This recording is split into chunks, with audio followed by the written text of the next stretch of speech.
الحمد لله رب العالمين والصلاة والسلام على أشرف الأنبياء والمرسلين أما بعد فأعوذ بالله من الشيطان الرجيم من همزه ونفخه ونفثه بسم الله الرحمن الرحيم رب اشرح لي صدري ويسر لي أمري واحلل عقدة من لساني يفقه قولي اللهم انفعنا بما علمتنا وعلمنا ما ينفعنا وزدنا علما وبشر عباد الذين يستمعون القول فيتبعون أحسنه أولئك الذين هداهم الله وأولئك هم أولو الألباب. السلام علیکم. وعلیکم السلام ورحمۃ اللہ. جی جی سر میرے دو سوال تھے اصل میں. تو ایک تو یہ تھا کہ کچھ لوگ یہ کہتے ہیں جیسے آپ نے کل لیکچر میں کہا تھا کہ یہ لوگ جواب نہیں دے پاتے جن کو اللہ کے سوا پکارا جاتا ہے. تو کچھ لوگوں کا یہ کہنا ہے کہ جن بزرگوں کو ہم بلاتے ہیں وہ بھی جواب نہیں دے پاتے، تو اللہ تعالیٰ کا بھی کوئی ایسے ہمیں کوئی ظاہراً تو کوئی جواب نہیں آتا، تو اسی طریقے سے ہم ان کو بھی پکارتے ہیں اور اللہ کو بھی پکارتے ہیں. اور بس ایک کر کے دیکھیں جی. کل ہم نے پڑھا لہو دعوت الحق، اللہ کو پکارنا حق ہے، اور وہ لوگ جو اللہ کے علاوہ پکارتے ہیں لا یستجیبون لہم بشیء، جنہیں لوگ اللہ کے علاوہ پکارتے ہیں وہ ان کو کوئی جواب نہیں دے سکتے کچھ بھی، مگر ایسے جیسے کوئی بندہ پانی کی طرف اپنے ہتھیلیاں پھیلا لے تاکہ پانی خود بخود اس کے منہ کو پہنچ جائے، اور پانی کبھی بھی اس کے منہ کو نہیں پہنچے گا. اور کافروں کی پکار گمراہی میں. تو پتہ لگا کہ جن لوگوں کو اللہ کے علاوہ پکارا جاتا ہے وہ جواب نہیں دیتے. اب اگر کوئی یہ اعتراض کرے، یہ اعتراض میں نہیں سمجھتا کہ کوئی مسلمان کر سکتا ہے. یہ ایسا ہی بندہ اعتراض کرے گا جو یعنی کفر، جو شرک اور شبہات اور بدعات کی اتھا گہرائیوں میں موجود ہو. کہ بھئی اگر یہ کہا جائے کہ بزرگ جواب نہیں دیتے تو پھر اللہ بھی تو جواب نہیں دیتے، ہم بھی تو اللہ کا جواب نہیں سنتے نا. کیا یہ بات یعنی ایک مسلمان یہ بات کہہ سکتا ہے کہ میں اللہ کو پکارتا ہوں اور اللہ میرا جواب نہیں دیتے؟ ہمارا تو ایمان ہے کہ یعنی اللہ کو پکارا جائے تو اللہ پکار کو سنتے ہیں اور اللہ اس پکار کو قبول کرتے ہیں. وَإِذَا سَأَلَكَ عِبَادِي عَنِّي فَإِنِّي قَرِيبٌ أُجِيبُ دَعْوَةَ الدَّاعِ إِذَا دَعَانِ، کہ جب میرے بارے میں میرے بندے آپ سے سوال کریں اللہ کے رسول صلی اللہ علیہ وسلم، تو آپ انہیں جواب دے دیجئے کہ میں قریب ہوں. اللہ تعالیٰ اجیب دعوت الداعی اذا دعان، میں پکارنے والے کی پکار کو قبول کرتا ہوں، اس کا جواب دیتا ہوں مجھے وہ جب بھی پکارے. اسی طرح ایک اور آیت کریمہ میں اللہ فرماتے ہیں وقال ربکم ادعونی استجب لکم، تمہارے رب نے کہا تم مجھے پکارو میں تمہاری پکار کو قبول کروں گا.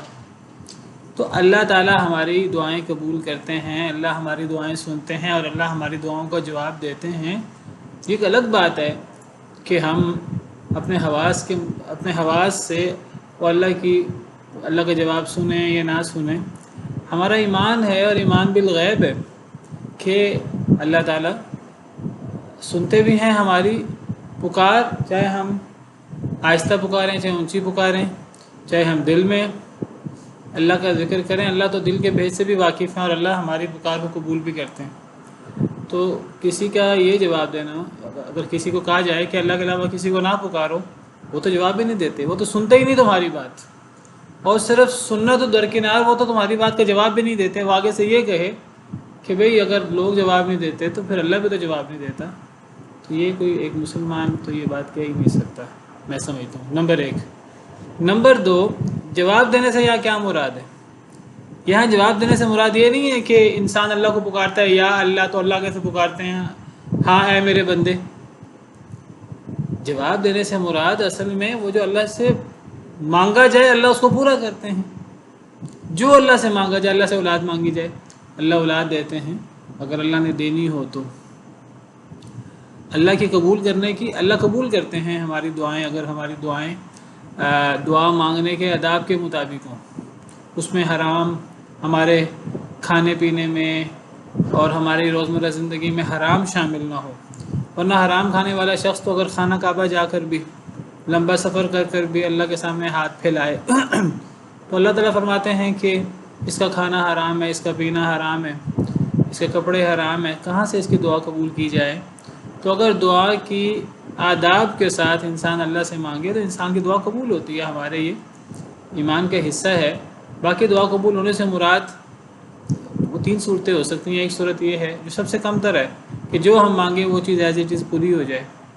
اس سے بڑھ کر یہ ہے کہ اللہ کوئی بڑی مصیبت ٹال دیں. وہ تب ہوتا ہے جب اللہ یعنی جو ہم نے دعا مانگی ہوتی ہے اس کی جگہ پر اللہ کوئی بڑی مصیبت ہم سے ٹال دیتے ہیں. ایسا تب ہوتا ہے جب گویا کہ وہ دعا قبول کرنا، اللہ کا فوری قبول کرنا کبھی ہمارے حق میں فائدہ مند نہیں ہوتا. ہمیں نہیں پتہ ہوتا کہ ہمارے حق میں کیا فائدہ مند ہے، کیا فائدہ مند نہیں ہے. اللہ کو ہم سے زیادہ پتہ ہے. بعض دفعہ ہم کسی چیز کو ناپسند کر رہے ہوتے وَعَسَىٰ أَن تَكْرَهُوا شَيْئًا وَهُوَ خَيْرٌ لَكُمْ، شاید کہ تم ایک چیز کو ناپسند کرو اور وہ چیز تمہارے لیے بہت بہتر ہو. اور دعا کی جو افضل ترین، جو سب سے آخری اور تیسری صورت ہے جو سب سے افضل ہے، سب سے فائدہ مند ہے، وہ یہ ہے کہ اللہ ذخیرہ کر لیں آخرت میں. اللہ کہیں کہ یہ دعا کی قبولیت کا انسان کو فوری زیادہ فائدہ نہیں ہے. زیادہ فائدہ یہ ہے کہ انسان کے لیے یہ دعا آخرت میں نعمتوں کی صورت میں اللہ ذخیرہ کر لیں، اور اللہ پھر اس کا انعام بہت زیادہ نعمتوں اور نعمتوں کے پہاڑوں کی صورت میں، اللہ انگنت نعمتوں کی صورت میں. تو اللہ کا دعا قبول کرنا، اللہ کا جواب دینے سے مراد اللہ کا دعا قبول کرنا ہے. اللہ ہماری پکار ہم آہستہ پکاریں، اونچی پکاریں، دل میں پکاریں، دل میں ہمارے خیال آئے. اللہ ہر بات کو نہ صرف سنتے ہیں، نہ صرف اللہ ہر بات سے واقف ہیں، بلکہ اللہ اس کو پورا بھی کر سکتے ہیں. اب یہ بات کوئی غیر اللہ کے لیے اگر ثابت کرے کہ جی غیر اللہ بھی یہ کام کر سکتے ہیں، غیر اللہ بھی ہر چیز کو سنتے ہیں. قبر میں ہوتے ہوتے وہ زندہ تھے تو وہ نہیں سنتے تھے، اب مرنے کے بعد وہ سنتے ہیں. وہ نہ صرف سنتے ہیں، اونچی آواز کو بھی سنتے ہیں، آہستہ آواز کو بھی سنتے ہیں، اردو میں پکارا جائے پھر بھی سنتے ہیں، پنجابی میں پکارا جائے پھر بھی سنتے ہیں، انگلش میں پکارا جائے پھر بھی سنتے ہیں، جس زبان میں پکارا جائے سنتے ہیں، دل میں آنے والے خیالات سنتے ہیں. اگر ہم نے غیر اللہ کے بارے میں بھی یہی عقیدہ رکھنا ہے تو پھر فرق کیا ہوا اللہ میں اور غیر اللہ میں؟ پھر شرک کہتے کس کو ہیں؟ اور نمبر 1 پہلی بات ہے وہ سنتے ہیں کہ نہیں. نمبر 2 پھر اگر سن لیں بالفرض، وہ فرض محال، ہم کہتے ہیں چلو سن لیتے ہیں، ان تک اسی طریقے سے ہماری بات پہنچ گئی. اب کیا وہ اس کو پورا کر سکتے ہیں؟ کیا ان کے پاس یہ طاقت ہے، یہ پاور ہے؟ اگر ان سے اولاد مانگی جائے وہ اولاد دے دیں، ان سے رزق مانگا جائے تو وہ رزق دے دیں، ان سے بارش مانگی جائے تو وہ بارش برسا دیں، ان سے جو حاجت مانگی جائے وہ حاجت پوری کر دیں. وہ تو مکھی کا پر پیدا نہیں کر سکتے. تو یہ کہاں کی بات کہاں لوگ لگا دیتے ہیں. نعمان صاحب کلیئر ہے کہ نہیں؟ یعنی صرف جواب دینا نہیں ہے کہ اللہ تعالیٰ بول کے جواب دیتے، قبول کرنے کی بات بھی ہے، اور قبول کرنے سے پہلے سننے کی بات بھی ہے. دیکھیے یہاں اللہ نے کیا فرمایا ہے. ایک تو اللہ نے فرمایا کہ وہ قبول نہیں کر سکتے، وہ جواب نہیں دے سکتے، یعنی وہ آپ کے وہ اگر سن لیں بالفرض تو وہ اس کو پورا نہیں کر سکتے. بالکل اس کی مثال ایسے جیسے کوئی بندہ پانی کی طرف ہاتھ پھیلا دے کہ ہاتھ پھیلانے سے پانی خود بخود اڑ کر اس کے منہ میں آ جائے، تو ایسا تو نہیں ہو سکتا. یہ مثال ہے غیر اللہ کو پکارنے کی. وہ سن بھی لے تو قبول نہیں کر سکتا. اور وما دعاء الکافرین الا فی ضلال، اور نہیں ہے کافروں کی پکار مگر گمراہی میں. یعنی کافروں کی پکار رائے گاہ ہے. کیوں؟ مشرک کی پکار رائے، کیونکہ وہ اگلے تک پہنچتی نہیں ہے. اس کا قبول کرنا وہ الگ مسئلہ ہے. وہ پورا کرنے کی صلاحیت نہیں رکھتا. یہ تو اللہ کی پاس صلاحیت ہے. انما امرہ اذا اراد شیئا ان یقول له کن فیکون. اللہ کا معاملہ تو یہ ہے کہ اللہ نے جب کسی شے کا ارادہ کرنا ہوتا ہے اللہ کن کہہ دیتے ہیں، وہ چیز ہو جاتی ہے. یہ تو اللہ کی شان ہے. یہ کیا اللہ کے علاوہ کسی اور کی شان ہے؟ کسی نبی کی، کسی فرشتے کی، کسی ولی کی، کسی کی یہ شان نہیں ہے. یہ تو صرف اللہ کی شان ہے کہ وہ قبول بھی کر سکتا ہے اور اس سے پہلے سنتا بھی ہے. یہ نہ سنتے ہیں نہ قبول کر سکتے ہیں. اب کوئی کہے کہ یہاں مراد تو جواب دینا ہے اور غیر اللہ بھی جواب دیتے ہیں، اگر ہم کے غیر اللہ جواب نہیں دیتے تو ہم تو اللہ کا جواب بھی نہیں سنتے. تو اس سے میں سمجھتا ہوں کہ اس سے بڑا کمزور استدلال اور اس سے بڑی کمزور دلیل اور کوئی نہیں ہے. یہ دلیل ہے ہی نہیں، اللہ معاف کرے. یہ تو ایسے ڈھکوسلا ہے بس ایک، اگر کوئی اس کو پیش کرے تو. جی دوسرا سوال اگر یہ سوال کلیئر ہے تو. جی سر، دوسرا سوال سر یہ تھا کہ آیت میں جو ہم نے پڑھا اس میں پڑھا کہ خوشی سے اور ناخوشی سے دونوں طریقوں سے اللہ کے سامنے سجدہ کرتے ہیں یا عاجز ہو جاتے ہیں. اور اصل میں پوچھنا یہ تھا کہ خوشی اور ناخوشی سے یہاں پہ کیا مراد ہے؟ جی یعنی اگر باقی چیزیں جن کا اختیار نہیں کیا گیا تو کیا ان میں یہ احساسات وغیرہ ہوتے ہیں؟ دیکھیے میں پہلے بھی سوال ہوا اور ابھی بھی اور آپ لوگ بھی سوال کرتے ہیں. دیکھیے میرا زیادہ دل ہوتا ہے کہ کانسیپٹس کلیئر کیے جائیں اور کانسیپٹس کلیئر ہونا بہت ضروری ہے. یہ شبہات ہیں جو ہمارے ذہنوں میں آتے ہیں، کچھ لوگ ڈال دیتے ہیں. شیطان ہر وقت ہمارے ساتھ لگا ہے، ہمارے نفس میں وسوسے آتے ہیں. تو یہ شبہات ہمیں اپنے شبہات دور کرنے ہیں. اور اگر قرآن سے شبہات دور نہیں ہوں گے تو کس سے شبہات دور ہوں گے؟ اگر قرآن و حدیث سب سے زیادہ توحید پر زور دیتے ہیں اور اللہ کی حقانیت اور اللہ کی عظمت اور اللہ ہی سب کچھ کر سکتے ہیں، غیر اللہ کچھ نہیں کر سکتے. اگر غیر اللہ بھی یہ سب کچھ کر سکے تو فرق پھر کیا ہوا اللہ میں اور غیر اللہ میں؟ پھر اللہ جو توحید کی بات کرتے ہیں وہ پھر بے معنی ہو جاتی ہے.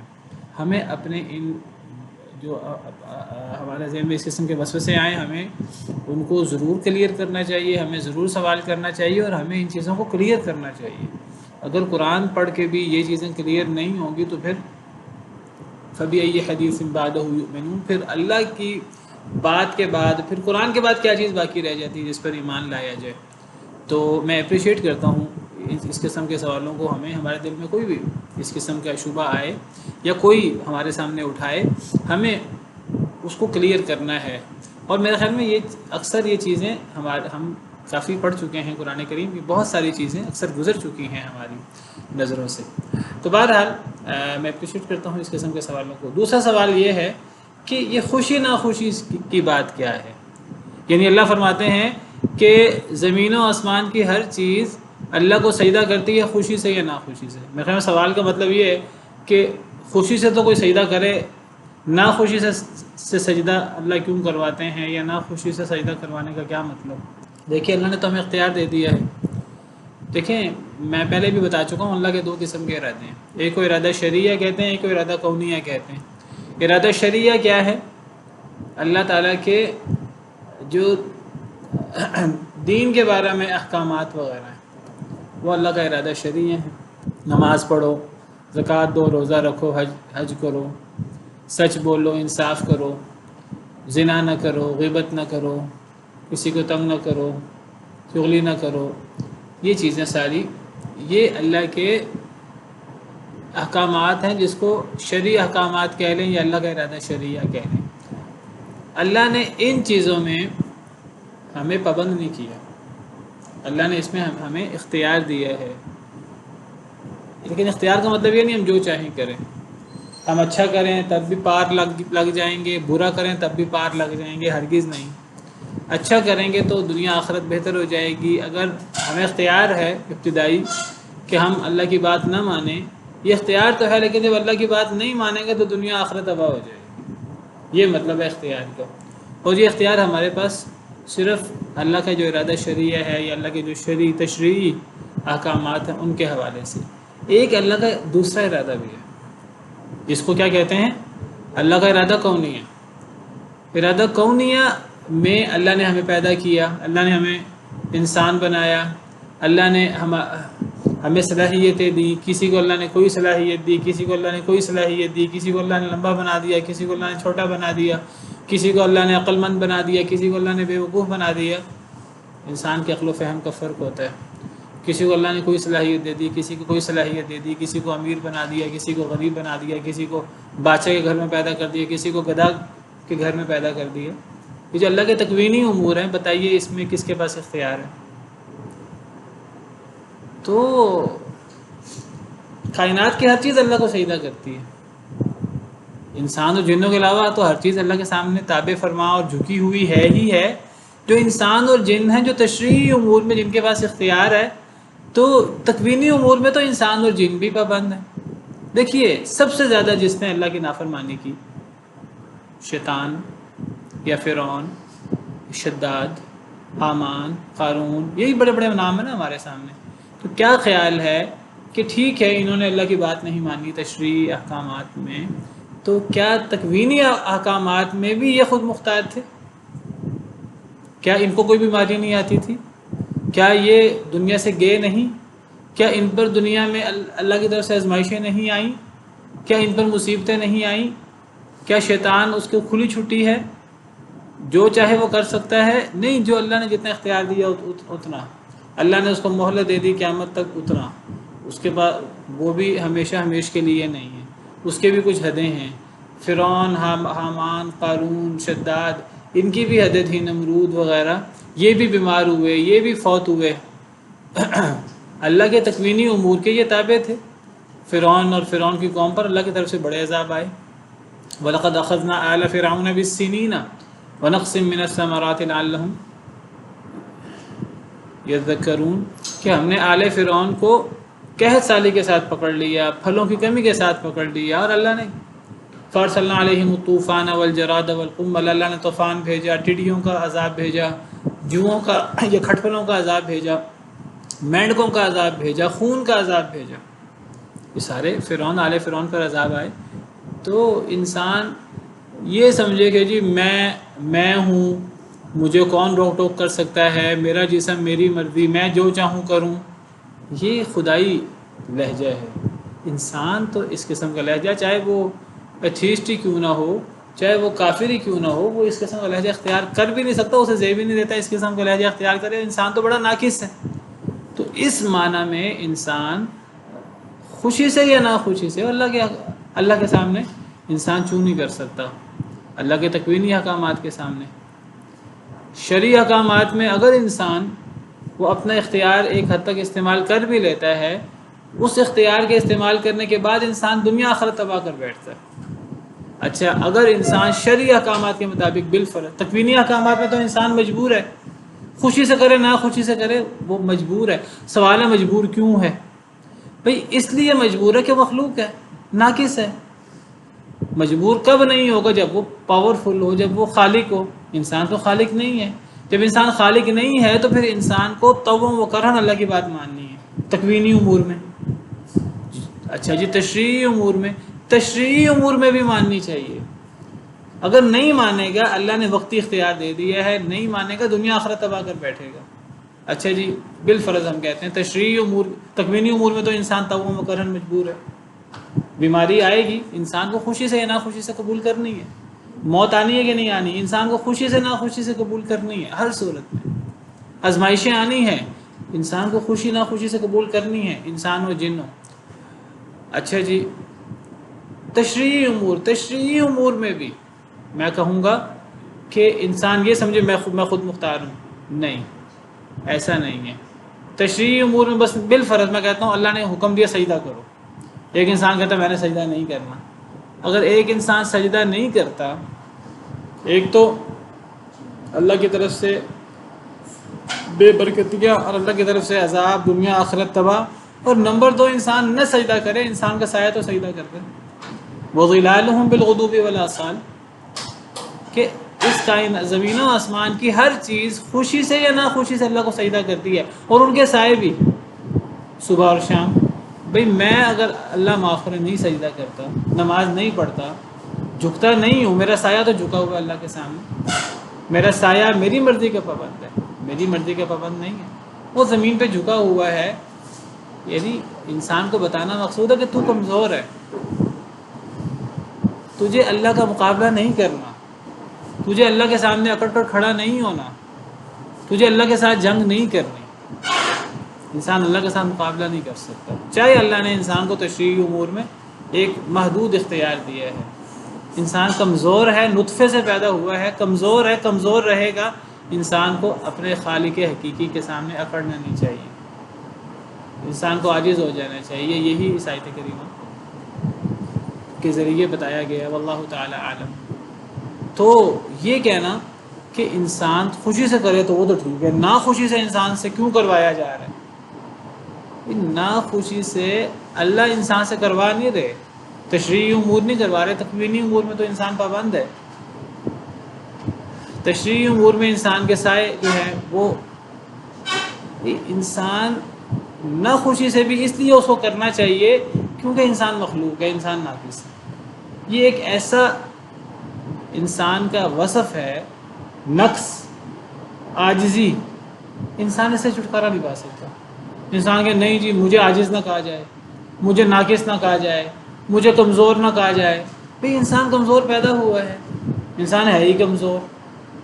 ایک انسان کہ نہیں جی میں بڑا انا پرست ہوں، میں بڑا خودی والا ہوں، میں نہیں چاہتا مجھے کوئی کمزور کہے. بھئی تم چاہتے ہو کہ نہیں چاہتے، تم کمزور ہو، ماننا پڑے گا اس بات کو. وَخُلِقَ الْإِنسَانُ ضَعِيفًا، انسان کو کمزور پیدا کیا گیا ہے. انسان مخلوق ہے، جب مخلوق ہے تو خالق کی مرضی چلے گی.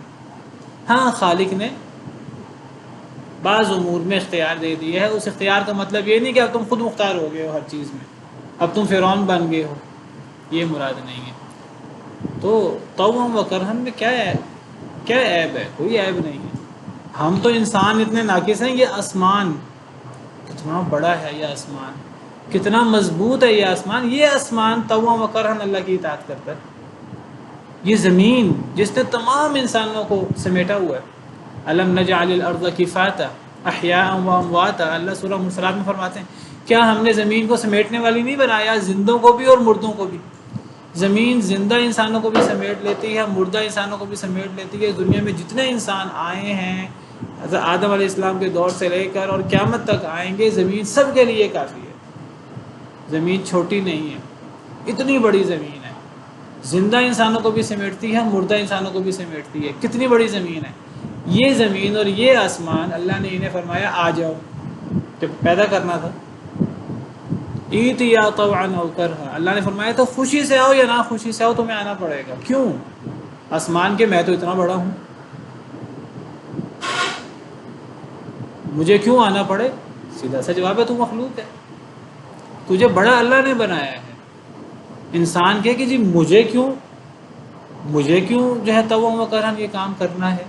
اللہ نے انسان کو تشریعی امور میں طوعا و کرہن پابند نہیں کیا، لیکن انسان کو یہ سمجھنا چاہیے کہ تکوینی امور میں میں طوعا و کرہن اللہ کے احکامات کا پابند ہوں، اور تشریعی امور میں اللہ نے وقتی اختیار دیا ہے. لیکن اگر ایک انسان اپنا اختیار استعمال کرے گا تو دنیا آخرت تباہ کرے گا. انسان کو طوعا و کرہن اللہ کی بات ماننی چاہیے، انسان کو اللہ کے سایہ رحمت کی پناہ لینی چاہیے. طوعا و کرہن نہیں لے گا تو دنیا آخرت تباہ کرے گا. جب زمین و آسمان کی ہر چیز طوعا و کرہن اللہ کے سامنے جھکی ہے، اس کے سائے بھی، تو انسان میں کون سے سرخاب کے پر لگ گئے ہیں؟ انسان میں سرخاب کے پر تب لگے ہوں جب انسان خود وجود میں آیا ہو، جب انسان نے اس کائنات کو پیدا کیا ہو، جب یہ ساری چیزیں انسان کے حکم سے ہوئی. تو یہ سمجھنا کہ جی پابندی، ہم آزاد ہیں، ہمیں آزادی ہونی چاہیے، یہ ایک عقل مند انسان یہ اس انداز سے نہیں سوچتا. باقی اللہ نے ہمیں اختیار دیا ہے تشریعی امور میں. اللہ تعالی عالم.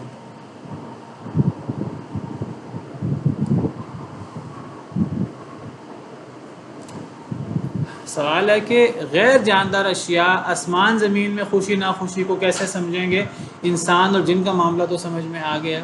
بھئی انسان اور جن میں کیوں سمجھ میں آیا؟ کیونکہ ان میں آپ کہیں گے عقل و شعور ہے، اس لیے سمجھ آ گیا. تو جو غیر جاندار اشیاء ہیں کیا ان میں عقل و شعور نہیں ہے؟ ان میں بھی تو شعور ہے. دیکھیے میں کہتا ہوں انسانوں کا عقل و فہم اور شعور فرق ہے، کسی میں زیادہ شعور ہے، کسی میں کم ہے. بڑوں میں زیادہ ہوتا ہے، جب بوڑھوں میں اس سے بھی زیادہ ہوتا ہے عقل و شعور. جوانوں میں زیادہ ہوتا ہے، بچوں میں کم ہوتا ہے. کئی لوگ زیادہ عقل و شعور کے مالک ہوتے ہیں، انسانوں کی بات کر رہا ہوں صرف. کئی لوگ کم عقل و شعور کے مالک ہوتے ہیں.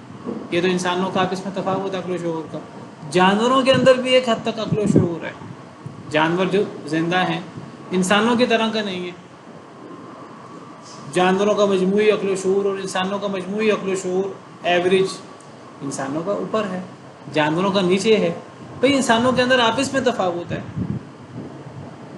جس کے اندر کم ہے انسانوں میں سے، ہم یہ تو نہیں کہیں گے کہ اس کے اندر عقل و شعور ہے ہی نہیں، اس کے اندر بھی عقل و شعور ہے، کم لیول کا ہے. تو جانوروں کے اندر بھی عقل و شعور ہے، کم لیول کا، انسان کے لیول کا نہیں ہے، کم لیول کا ہے، جیسے بڑے اور بچے کا فرق ہے انسانوں میں، تو انسان اور جانور کا فرق ہے، جانور میں بھی عقل و شعور ہے۔ چونٹی نے کیا کہا تھا؟ چونٹی نے کہا تھا حضرت سلیمان علیہ السلام اور ان کا لشکر گزر رہا ہے تو اپنے بلوں میں گھس جاؤ، یہ نہ ہو کہ تمہیں وہ ان کا لشکر رونڈ ڈالے۔ عقل و فہم تھا تو کہا تھا۔ ہدہد سے حضرت سلیمان نے پوچھا کہ تم کدھر تھے، میں تمہیں قتل ذبح کر دوں گا یا میں تمہیں جو ہے سخت سزا دوں گا، تم اپنے روٹین تمہارا جو میں نے کام مقرر کیا تم نے کیوں نہیں کیا، تم وقت پہ کیوں نہیں آئے، تم غیر حاضر کیوں ہوئے؟ تو ہدہد نے اس کا جواب دیا، اپنا عذر پیش کیا۔ عقل و شعور تھا تو اس نے اپنا عذر پیش کیا۔ عقل و شعور ہے جانوروں میں، ہم نہیں سمجھ پاتے، ہم جانوروں کی بولی نہیں سمجھتے، ہمیں نہیں پتہ، ان کے اندر عقل و شعور ہے، ہماری طرح کا نہیں ہے، ہم سے کم تر ہے، عقل و شعور ان میں بھی ہے۔ پھر یہ عقل و شعور نباتات کے اندر ہے، وہ جانوروں سے کم تر درجے کا ہوگا، ان کے اندر اپنے انداز کا عقل و شعور ہے۔ پھر بے جان چیزوں کے اندر اپنے انداز کا عقل و شعور ہے۔ آپ کو پتہ ہے اللہ تعالیٰ بے جان چیزوں سے باتیں کرتے ہیں، اللہ بے جان چیزوں کو حکم دیتے ہیں۔ اللہ نے شہد کی مکھی کو حکم دیا، قرآن میں ذکر ہے، وَأَوْحَىٰ رَبُّكَ إِلَى النَّحْلِ أَنِ اتَّخِذِي کہ پہاڑوں میں اپنا گھر بناؤ، اور اللہ نے مختلف احکامات دیے۔ اللہ نے زمین کو حکم دیا کہ زمین قیامت کے دن خبریں بیان کرے گی، اور زمین خبریں بیان کرے گی، کیوں بیان کرے گی؟ کیونکہ اللہ نے اسے حکم دیا ہوا ہے۔ زمین کے اندر اپنے انداز کا عقل و شعور ہے، فہم ہے اپنے انداز بے جان چیزوں کے اندر۔ آسمانوں کو اللہ نے حکم دیا ہوا ہے، وَأَوْحَىٰ فِي كُلِّ سَمَاءٍ أَمْرَهَا، وہ ہماری طرح کا نہیں ہے۔ ہمارے چمڑے، ہم کہیں گے یہ تو ہماری طرح نہیں ہے، یہ تو ہماری طرح بات نہیں کر سکتے، بات کریں گے قیامت کے دن۔ ہمارے پاؤں بات کریں گے قیامت کے دن، ہمارے ہاتھ بات کریں گے قیامت کے دن، ہماری زبانیں ہماری مرضی کے خلاف بات کریں گی قیامت کے دن، ہمارے خلاف گواہی دیں گی، کیونکہ اللہ انہیں زبان لگا دے گا۔ تو یہ چیز تو کوئی ایسی بعید نہیں ہے کہ جو ہے وہ غیر جاندار اشیاء کس طرح خوشی ناخوشی سے کام کرتی ہیں، ان کے اندر اپنے انداز کا عقل و شعور ہے، تو وہ خوشی سے کریں ناخوشی سے کریں، ان کو کرنا پڑے گا۔ آسمان زمین کو، دیگر اللہ کے مخلوق، کیونکہ وہ اللہ کے مخلوق ہیں، چاہے وہ طاقت میں اور سختی میں ہم سے بڑی کیوں نہ ہو، جسامت میں، تو پھر ایک انسان ہے، اس کے اندر کیا سرخاب کے پر لگے ہیں۔ انسان تو ٹھیک ہے، اللہ نے عقل و فہم زیادہ دیا ہے، اللہ نے صلاحیتیں زیادہ دی ہیں، انسان کا ذاتی کمال تو کوئی نہیں ہے، تو پھر انسان کو بھی اللہ کے سامنے تابع فرما ہونا چاہیے۔ چلیں بہرحال آگے شروع کرتے ہیں آج کا سبق۔ قُلْ مَن رَّبُّ السَّمَاوَاتِ وَالْأَرْضِ،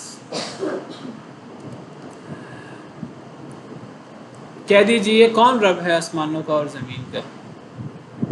قُلِ اللَّهُ، کہہ دیجئے اللہ، یعنی بار بار کہہ دیجئے، یعنی نبی صلی اللہ علیہ وسلم کو کہا جاتا ہے آپ مشرکین سے کہیں، آپ مشرکین سے سوال کریں۔ یہ رد ہے مشرکین پر کس چیز کا؟ وہ جو توحید الوہیت میں شرک کرتے تھے، اس کا رد ہے۔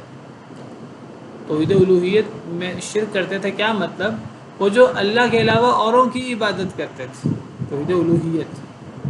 توحید ربوبیت میں اللہ کی توحید کے قائل تھے مشرکین، وہ مانتے تھے اللہ اکیلا رب ہے، اللہ اکیلا خالق ہے، اللہ نے پیدا کیا آسمان و زمین کو، اللہ نے اکیلے نے آسمانوں سے بارشیں برساتے ہیں، وہ مانتے تھے ان باتوں کو۔ وَلَئِن سَأَلْتَهُم مَّنْ خَلَقَ السَّمَاوَاتِ وَالْأَرْضَ لَيَقُولُنَّ اللَّهُ، اگر ان سے سوال کرو آسمان و زمین کو کس نے پیدا کیا ہے، تو سب مشرک بیک زبان کہیں گے اللہ نے۔ اگر ان سے سوال کرو کہ آسمان سے پانی بارش کون برساتا ہے، تو سب جواب دیں گے اللہ۔ اگر ان سے سوال کرو کہ انہیں کس نے پیدا کیا، یہ جواب دیں گے وَلَئِن سَأَلْتَهُم مَّن خَلَقَهُمْ لَيَقُولُنَّ اللَّهُ۔ توحید ربوبیت کے قائل تھے وہ، ان کا مسئلہ مشرکین کا توحید الوہیت تھا، آج بھی یہ مسئلہ ہے، تو اللہ اس کا رد کر رہے ہیں۔ وہ جو توحید الوہیت میں وہ شرک کرتے تھے، اللہ فرماتے ہیں کہ یہ جو توحید الوہیت میں شرک سے کیا مراد ہے، کہ وہ کہتے تھے کہ اللہ کے علاوہ اور لوگوں سے بھی دعا کرنی جائز ہے، اللہ کے علاوہ اور لوگوں سے بھی مانگنا جائز ہے، اللہ کے علاوہ اور لوگوں کے لیے بھی ذبح کرنا، یہ ساری عبادت کی صورتیں ہیں نا، اللہ کے علاوہ اور لوگوں کے لیے بھی ذبح کرنا جائز ہے، اللہ کے علاوہ اور لوگوں کی قسم اٹھانا بھی جائز ہے، اللہ کے علاوہ اور لوگوں پر توکل اور اعتماد کرنا بھی جائز ہے۔ اللہ تعالیٰ کہتے ہیں کہ بھئی جب رب ہونے میں اللہ اکیلا ہے، جو اللہ کا کام ہے، تو پھر انسان کو اللہ کے جو انعامات ہیں، اللہ رب ہے، خالق ہے، مالک ہے، رازق ہے، انعام کرتا ہے، سارے کام اللہ اکیلے کرتے ہیں، مشرک بھی مانتے ہیں یہ تو اللہ کے کام ہے، اللہ کے انعامات ہیں۔ اب انسان کا جو جواب ہے عبادت، وہ دعا کرنا ہو اللہ سے، اللہ کے سامنے جھکنا ہو، وہ اللہ کی نظر و نیاز ہو اللہ کے نام کی، وہ اللہ کے لیے ذبح ہو، وہ اللہ سے ڈرنا ہو، اللہ پہ توکل کرنا ہو، قسم اٹھانا ہو، یہ انسانوں کے کام ہے۔ تو جب انسان جواب دیتا ہے اللہ کے انعامات کا، تو انسان جواب دیتے ہوئے اللہ کے ساتھ اوروں کو شریک کیوں کر لیتا ہے؟ یہ اللہ تعالیٰ کا بنیادی نقطہ ہے جگہ جگہ قرآن میں۔ جب رب ہونے میں اللہ اکیلا ہے، رازق ہونے میں اللہ اکیلا ہے، انعام کرنے میں اللہ اکیلا ہے، تو اللہ کا شکریہ ادا کرنے میں، عبادت کرنے میں اللہ کے ساتھ اوروں کو شریک کیوں کیا جاتا ہے؟ تو اللہ پھر سوال کرتے ہیں، اللہ توحید ربوبیت سے توحید الوہیت کو ثابت کرتے ہیں۔ اللہ فرماتے ہیں کہ اللہ کے علاوہ عبادت کسی اور کی کوئی کرے تو اس سے سوال کرنا چاہیے پہلے کہ رب کوئی اور ہے، زمین و آسمان کا خالق کوئی اور ہے۔ اگر کوئی اور خالق ہے تو ٹھیک ہے، عبادت بھی اس کی کر لی جائے اللہ کے ساتھ۔ کوئی اور رازق ہے تو ٹھیک ہے، عبادت بھی اس کی کر لی جائے۔ تو اللہ سوال کرتے ہیں، اے نبی صلی اللہ علیہ وسلم سوال ذرا کیجیے مشرکین سے، مر رب السماوات والارض، آسمان و زمین کا رب کون ہے؟ اللہ کے علاوہ کوئی ہے؟ اس کا جواب سب مشرکین کے ہاں ایک ہے، کوئی نہیں، اللہ ہی ہے رب۔ اس لیے کہ خود ہی جواب دے دیجیے، قل اللہ، کہہ دیجیے اللہ ہے رب۔ اب اسی جواب کے اندر یہ جواب ہے توحید ربوبیت کے بارے میں۔ اس توحید ربوبیت سے آٹومیٹک توحید الوہیت ثابت ہو گئی کہ جب رب ہونے میں اللہ اکیلا ہے تو عبادت میں اللہ کے ساتھ کسی اور کو کیوں شریک کیا جائے؟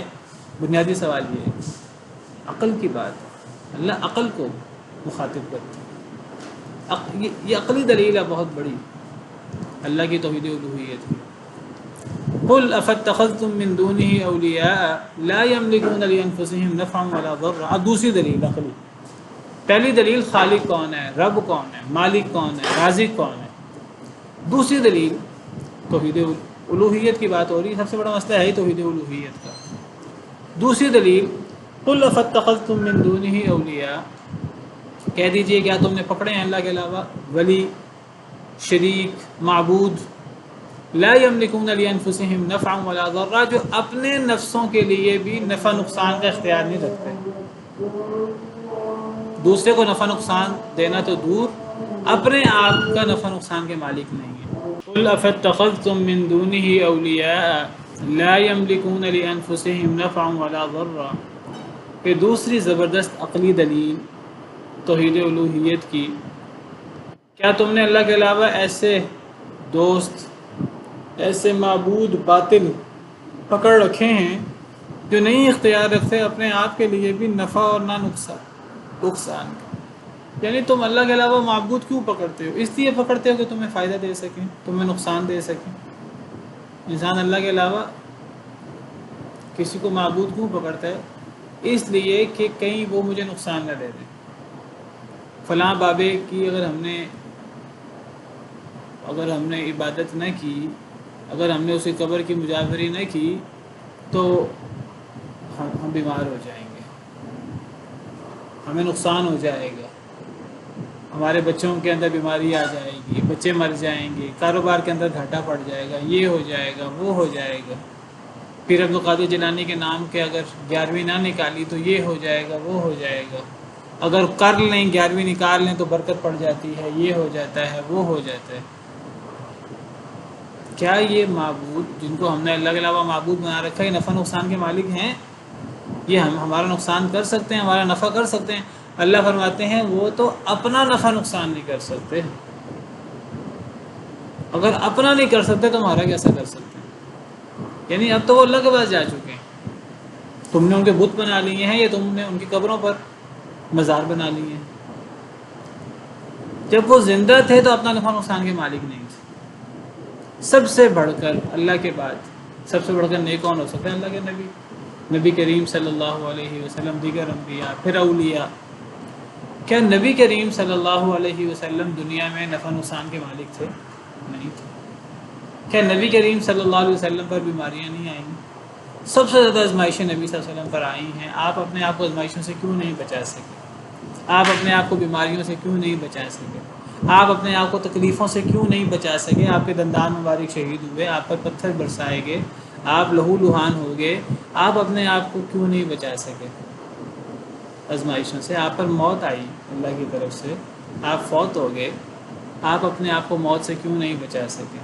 آپ کے عزیز فوت ہوئے، آپ پر الزام لگے، آپ کے گھر پر الزام لگے، سیدہ عائشہ پر الزام لگا، آپ کے ساتھی شہید ہوئے، کتنی آزمائشیں ہیں جو اپنے چچا کو آپ ہدایت نہیں دے سکے، کتنی چیزیں ہیں۔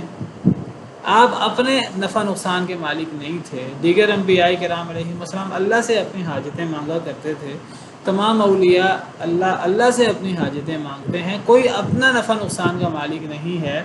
اگر اللہ کی طرف سے کوئی مشکل آ جائے، پوری دنیا مل کر اس مشکل کو دور نہیں کر سکتی، اور اللہ کی طرف سے کوئی رحمت آ جائے، پوری دنیا اس رحمت کو روک نہیں سکتی۔ تو جو اپنے نفع نقصان کا مالک نہیں ہے، اس نے دوسرے کا نفع نقصان کیا کرنا ہے؟ تو شرکی عقیدہ ہے۔ قرآن کریم میں اللہ نے جگہ جگہ نبیوں سے اس کی تردید کی ہے کہ نبی یا ولی نفع نقصان کے مالک، اپنی ذات کے نفع نقصان کے مالک نہیں ہے۔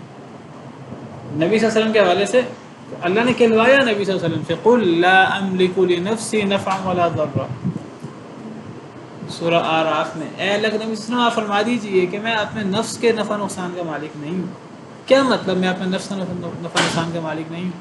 جب میں اپنا نفع نقصان کا مالک نہیں ہوں تو تمہارا کیسے کر سکتا ہوں؟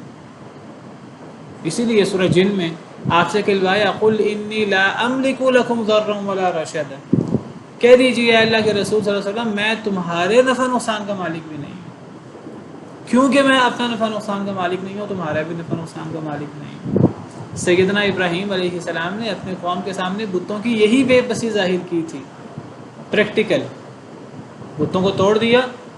جب لوگوں نے پوچھا کہ اے ابراہیم یہ کام تم نے کیا ہے، حضرت ابراہیم کہنے لگے بتوں سے پوچھو۔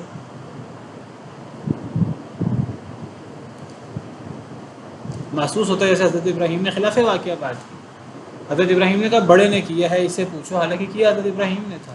سمجھانے کے لیے حضرت ابراہیم علیہ السلام نے کہا، مقصود یہ تھا کہ اپنے منہ سے وہ بولیں کہ یہ بت بول بھی نہیں سکتے، یہ اپنے آپ کو ٹوٹنے سے بچا بھی نہیں سکتے۔ جب وہ اپنا نفع نقصان کا مالک، اپنے آپ کو نقصان سے نہیں بچا سکتے، تمہیں کیا نفع نقصان سے بچائیں گے؟ دیکھیے انسان اللہ کے علاوہ کسی کی عبادت، اللہ کی عبادت کیوں کرتا ہے؟ کہ اللہ نفع نقصان کا مالک ہے، اللہ رحمتیں کرتے ہیں، اللہ نقصان پہنچا سکتے ہیں۔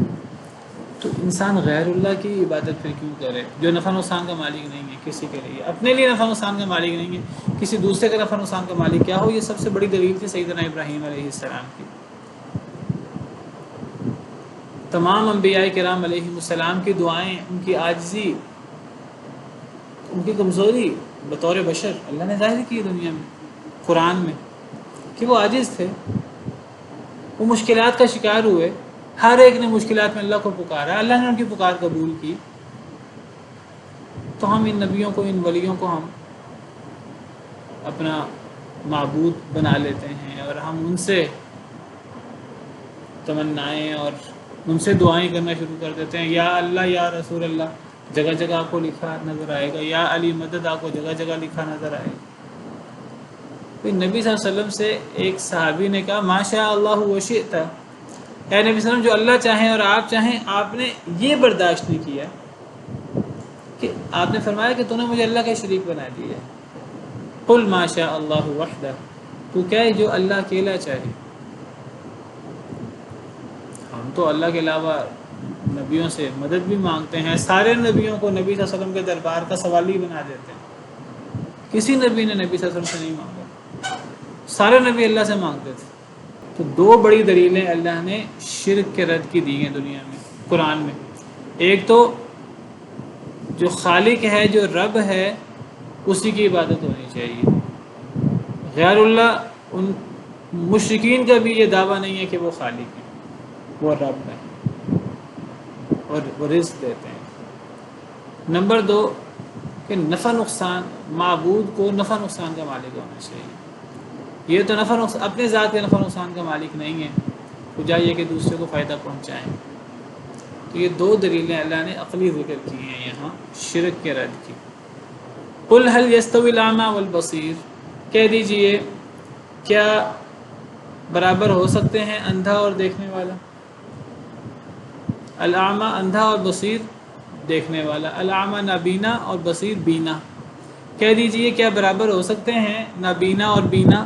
ام هل تستوی الظلمات والنور، یا کیا برابر ہو سکتے ہیں اندھیرے اور نور؟ اب اللہ تعالیٰ نے یہ بات کہہ کر کہ اللہ کے علاوہ کون ہے جو رب ہے آسمان و زمین کا، اللہ کے علاوہ کون ہے جو نفع نقصان کا مالک ہو، یہ دو دلیلیں پیش کر کے اچانک اللہ تعالیٰ نے اندھے اور آنکھوں والے کا تقابل شروع کر دیا۔ کیا اندھا اور دیکھنے والا برابر ہو سکتے ہیں؟ کیا مراد ہے؟ مراد یہ ہے کہ جو حق پر ہے، جو توحید پر قائم دائم ہے، جو اسلام پر عمل پیرا ہے، جو اس شرکیات بدعیات خرافات سے بچا ہوا ہے، وہ بینا ہے، وہ نور پر ہے، اور جو ان خرافات کا شکار ہے، جو ان بدعیات کا شکار ہے، جو شبہات کا شکار ہے، جو اللہ کے علاوہ اوروں کو بھی پکارتا ہے، جو اللہ کے علاوہ اوروں کو بھی حاجت روا مشکل کشا سمجھتا ہے، تو وہ اندھا ہے۔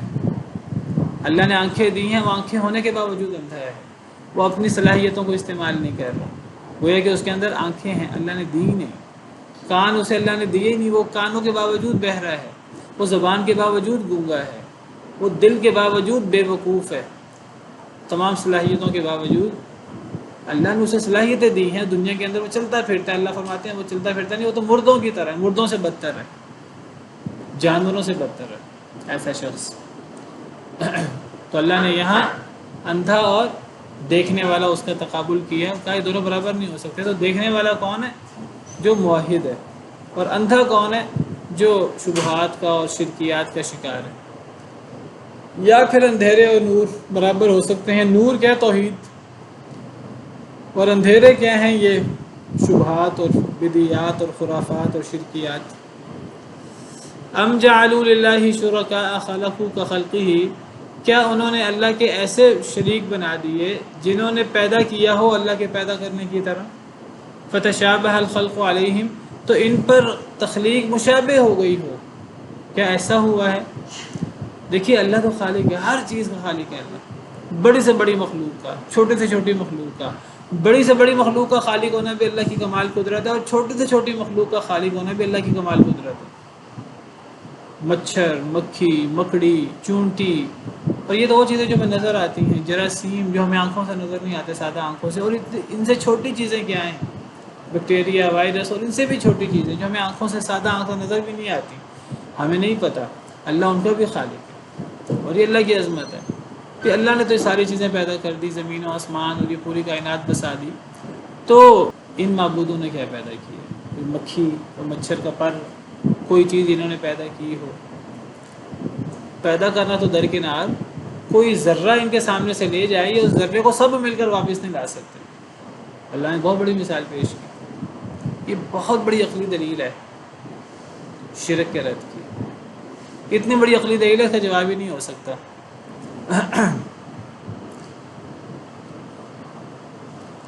قل اللہ خالق کل شیء، کہہ دیجیے اللہ ہی ہر شے کا خالق ہے، وہو الواحد القہار، اور وہ اکیلا ہے، جس طرح وہ خالق ہونے میں اکیلا ہے، اس طرح عبادت میں بھی اسے اکیلا ہی ہونا چاہیے، اور وہ قہار بھی ہے، طاقتور بھی ہے، غصہ بھی کرنے والا ہے، سزا بھی دینے والا ہے، اپنے مخالفین کو، نہ ماننے والوں کو، شرک کرنے والوں کو سزا دینے پر پوری طرح قادر ہے۔ ایک سوال اور آیا ہے، وہ سوال یہ آیا ہے کہ اگر اللہ کے علاوہ کوئی نفع نقصان کا مالک نہیں ہے تو قیامت کے دن انبیاء سب لوگوں کو نبی صلی اللہ علیہ وسلم کی طرف کیوں بھیجیں گے؟ تو اس کا جواب یہ ہے کہ کیا قیامت کے دن انبیاء سب لوگ انبیاء کے پاس جائیں گے کہ آپ سفارش کریں اور ہمارا حساب شروع ہو؟ تو جب انبیاء سب لوگوں کو نبی صلی اللہ علیہ وسلم کی طرف بھیجیں گے تو انبیاء سب لوگوں کو نبی صلی اللہ علیہ وسلم کی طرف حاجت روائی، مشکل کشائی کے لیے بھیجیں گے کہ نبی صلی اللہ علیہ وسلم خود کوئی کام کریں؟ سب انبیاء لوگوں کو نبی صلی اللہ علیہ وسلم کی طرف شفاعت کے لیے، سفارش کے لیے، دعا کے لیے بھیجیں گے۔ دعا کروانا تو جائز ہے، سفارش کروانا تو جائز ہے، سفارش کس سے ہونی ہے؟ اللہ سے. کہ اس قسم کی دلائل یہ پیش کرتے ہیں یہ لوگ، اور اس قسم کے دلائل سے اپنا الو سیدھا کرتے ہیں. دیکھو جی قیامت کے دن سب لوگ نبیوں کے پاس جائیں گے، پتہ لگا کہ غیر اللہ کے پاس جانا جائز ہے. بھئی کس کام کے لیے جائیں گے؟ جس کام کے لیے قیامت کے دن لوگ جائیں گے نبیوں کے پاس، اور جس کام کے لیے نبی لوگوں کو نبی صلی اللہ علیہ وسلم کی طرف بھیجیں گے، وہ ہے دعا کرنا، سفارش کرنا. یہ تو دنیا میں بھی جائز ہے. دنیا میں آپ کسی نیک آدمی کے پاس جائیں دعا کروانے کے لیے، جائز ہے. قرآن میں اللہ نے کہا وَلَوْ أَنَّهُمْ إِذْ ظَلَمُوا أَنفُسَهُمْ جَاءُوكَ فَاسْتَغْفَرُوا اللَّهَ وَاسْتَغْفَرَ لَهُمُ الرَّسُولُ لَوَجَدُوا اللَّهَ تَوَّابًا رَحِيمًا. سورہ النساء میں اگر یہ لوگ اپنے آپ پہ ظلم کر بیٹھیں اور پھر یہ لوگ آپ کے پاس آ جائیں، پھر یہ خود بھی اللہ سے استغفار کریں اور آپ بھی ان کے لیے استغفار کریں، تو آپ اللہ کو توبہ قبول کرنے والا، رحم کرنے والا پائیں گے. دنیا میں بھی اس کی اجازت ہے. کسی سے دعا کروانا یہ شرک نہیں ہے، جائز ہے، بالکل جائز ہے. کسی سے سفارش کروانا جائز ہے، اگر اللہ سفارش مان لے تو سفارش کرنی چاہیے، اچھی سفارش. من یشفع شفاعۃ حسنۃ یکن لہ نصیب منہا. جو اچھی سفارش کرتا ہے اس کو اس میں سے حصہ بھی ملتا ہے، اس کو ثواب بھی اس کا ہوتا ہے. ہاں بری سفارش، ناجائز سفارش، دنیا میں ناجائز سفارش ہوتی ہے، اس کا گناہ ہوتا ہے، اس کا وبال ہوتا ہے. تو دعا کروانا، سفارش کروانا بالکل الگ چیز ہے. یہ غیر اللہ سے مدد مانگنا نہیں ہے. دیکھیے یہ تو وہ چیز ہے جو انسان کا، یہ تو ایسی بات ہے جیسے کوئی مریض کسی ڈاکٹر کے پاس چلا جائے کہ آپ علاج کریں اللہ شفا دے گا. ڈاکٹر کے پاس جانا جائز ہے کہ نہیں؟ جائز ہے. اسی طرح کسی نیک شخص کے پاس کہ دعا کر دے، وہ انسان خود بھی دعا کرے، وہ بھی دعا کر دے، جائز ہے. سفارش جائز، سفارش کروانے کے لیے جانا جائز ہے. تو قیامت کے دن لوگ سفارش کے لیے آئیں گے، پریشان ہوں گے، اور ان کو پتہ ہوگا قیامت کے دن نبی کہ اللہ کے برگزیدہ بندے نبیوں کے پاس آئیں، حضرت آدم کے پاس، حضرت نوح کے پاس، حضرت ابراہیم کے پاس، وہ سب نبی صلی اللہ علیہ وسلم کے پاس بھیج دیں گے. حاجت روائی کے لیے نہیں بھیجیں گے، اس لیے نہیں بھیجیں گے کہ نبی صلی اللہ علیہ وسلم سب کچھ کر سکتے ہیں، اس لیے بھیجیں گے کہ نبی سے دعا کروائیں، نبی سے سفارش کروائیں. اور ویسے بھی قیامت یہ کوئی قیامت کا مسئلہ کوئی وہ نہیں ہے جس کو ہم کہتے ہیں کہ امتحان. قیامت میں عمل کوئی نہیں ہے، قیامت کے دن تو جزا ہی جزا ہے. سبحان ربک رب العزت عما یصفون. باقی انشاءاللہ نماز کے بعد. اعوذ باللہ من الشیطان الرجیم، بسم اللہ الرحمن الرحیم. انزل من السماء ماء فسالت اودیة بقدرها فاحتمل السیل زبدا رابیا. اس نے نازل کیا بلندی سے، یعنی آسمان سے، یعنی بلندی سے، ماء پانی، فسالت پس بہہ پڑیں، اودیتن وادیاں، بقدرہا اپنی اپنی قدرت کے مطابق، اپنی اپنی وسعت کے مطابق. فاحتمل السیل زبد الرابیہ، پس اٹھا لیا سیلاب نے جھاگ، زبدن جھاگ، رابیہ پھولا ہوا. اللہ تعالیٰ مثال پیش کر رہے ہیں، مثال سے ایک بات سمجھا رہے ہیں. کون سی بات سمجھا رہے ہیں؟ حق کیا ہے اور باطل کیا ہے، اور حق کی اہمیت کیا ہے اور باطل کی وقت کیا ہے، اور کیسے اللہ حق کی مدد کرتے ہیں اور کیسے اللہ باطل کو ختم کر دیتے ہیں، کیسے حق باقی رہتا ہے ہمیشہ اور کیسے باطل وہ بڑا موٹا نظر آتا ہے، باطل بڑا طاقتور نظر آتا ہے، لیکن اس باطل کے جاتے ہوئے پتہ نہیں لگتا. تو اللہ اس مثال کو واضح کر رہے ہیں، ایک مثال سے بات سمجھا رہے ہیں. پیچھے بھی اصل میں پچھلے آیت میں بھی حق اور باطل، توحید اور شرک، حق کے دلائل، توحید کے دلائل اور شرک کے شبہات، اس قسم کے شبہات ہمیشہ لوگ پیش کرتے رہتے ہیں، لیکن یہ شبہات آہستہ آہستہ ختم ہوتے رہتے ہیں، اور جو اصل دلائل ہیں، اصل چیزیں ہیں، کیسے ان کو بقا حاصل ہوتی ہے، کیسے ان کو دوام حاصل ہوتا ہے، کیسے ان کو اللہ کی سرپرستی، اللہ کی مدد حاصل ہوتی ہے. تو حق اور باطل کی مثال ہے یہ. انزل من السماء ماء، اس نے نازل کیا یعنی اللہ نے، من السماء بلندی سے، آسمان سے یعنی بلندی سے، ماء پانی، بادلوں سے اللہ نے پانی نازل کیا. فسالت اودیت، ان پس بہہ پڑی وادیاں بقدریہا، اپنی وسعت کے مطابق. یعنی جب آسمان سے بارش ہوتی ہے، اللہ نازل کرتا ہے، اور وہ بارش جب ہوتی ہے تو جس وادی میں جتنی کیپیسٹی ہوتی ہے، جتنی جگہ ہوتی ہے، اتنا پانی وہاں کھڑا ہو جاتا ہے. یہی مثال اللہ کی طرف سے وحی کی ہے. اللہ کی وحی اور قرآن و سنت کے دلائل. قرآن و سنت کے دلائل کچھ دلوں کو، کچھ لوگوں کو بہت اچھے سمجھ آتے ہیں. ایک دفعہ ایک شخص قرآن و سنت کے دلائل سنتا ہے، اس کا دل ایسے صاف اور سمجھ آ جاتی ہے. کچھ لوگوں کو کتاب و سنت کے دلائل سنائے جاؤ، فرق ہی نہیں پڑتا. وجہ کیا ہے؟ کیپیسٹی نہیں ہے دلوں کے اندر، وہ قبول کرنے کی صلاحیت ہی نہیں رہتی. کئی لوگ ہیں، ایک دلیل پیش کرو، ساری بات ان کے سامنے واضح، سارا مسئلہ سیدھا، سارا مسئلہ کلیئر. یہ اللہ کی مدد ہوتی ہے. قلب سلیم کے مالک لوگ، سادہ مزاج کے لوگ. کئی لوگ ہیں، ایک دفعہ قرآن سنا، اللہ نے دل کھول دیا. تو ایسے بدبخت ہیں، 1000 دفعہ سنتے ہیں، سمجھ ہی نہیں آتی. 1000 دلائل سنتے ہیں، توحید کے سمجھ ہی نہیں آتی. نازل کیا بلندی سے پانی، فسالت، پس بہہ پڑی وادیاں، بقدریہا، اپنی وسعت کے مطابق. جس وادی میں جتنی کیپیسٹی تھی، جتنی جگہ تھی، اس وادی نے اتنا پانی، جو ایک فائدہ مند چیز ہے، اس کو روک لیا. فاحتمل السیل زبد الرابیہ، بس اٹھا لیا السیل، سیل سیلاب، جو پانی، زیادہ پانی ہوتا ہے، سیل اس کو عربی میں کہتے ہیں سیلاب. بس سیلاب نے اٹھا لیا وہ جو پانی اکٹھا ہوا جگہ جگہ.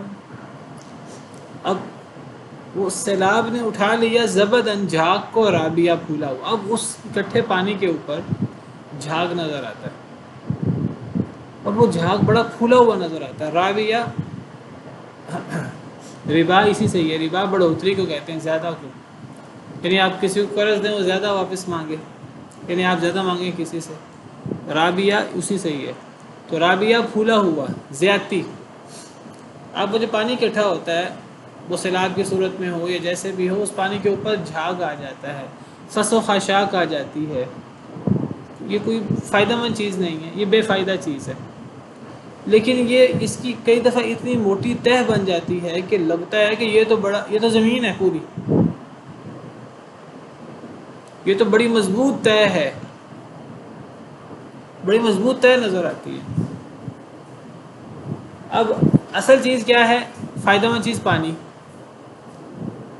اور یہ جو اس کے اوپر یہ جھاگ ہے اور جو بڑی موٹی تہ نظر آتی ہے، یہ سمندر کے اوپر آپ دیکھیں، سمندر کی جھاگ ہوتی ہے کناروں والا میں، خاص طور پہ بڑی موٹی جھاگ. کئی دفعہ تو آپ بھی دیکھیں میلوں دور پھیلی ہوتی ہے، لگتا ہے جیسے بڑی ٹھوس چیز ہے. حالانکہ اس جھاگ کی کیا حیثیت؟ کوئی حیثیت نہیں ہے. اس پہ پاؤں رکھو تو پاؤں اندر چلا جائے گا، اور اگر کچھ دیر رہنے دیں اس کو تو یہ اڑ بھی جاتی ہے، اڑ کر ہی خشک ہو جاتی ہے. کوئی فائدہ بھی نہیں ہے اس کا، لیکن بڑی پھولی، بڑی موٹی تہ نظر آتی ہے. یہ مثال ہے حق اور باطل کی. حق کیا ہے؟ پانی، جو اصل فائدہ مند چیز. یہ اس کے اوپر پھولا ہوا جھاگ، جس کی کوئی حیثیت نہیں ہے، بڑا موٹا نظر آتا ہے، بڑا مضبوط نظر آتا ہے. اسی طرح باطل جو ہے نا، وہ بڑا موٹا نظر آتا ہے، بڑا دلائل سے مزین نظر آتا ہے، لیکن پھوکا ہوتا ہے، ایسے اڑ جاتا ہے، ایک دلیل کی مار ہوتا ہے. لیکن حق وہ مضبوط ہوتا ہے. دو ٹوک دلائل ہوتے ہیں، حق کو شکست دینا بڑا مشکل ہوتا ہے. ایک یہ مثال ہے. اب ایک اور مثال حق اور باطل کی. وَمِمَّا يُوقِدُونَ عَلَيْهِ فِي النَّارِ، اور اس میں سے جو وہ جلاتے ہیں جس پر آگ میں. ایک تو یہ سیلاب کی پانی کی مثال ہے، پانی کے اوپر جھاگ آ جاتے ہیں. دوسری مثال یہ جو لوگ آگ میں جلاتے ہیں، جس چیز پر آگ جلاتے ہیں.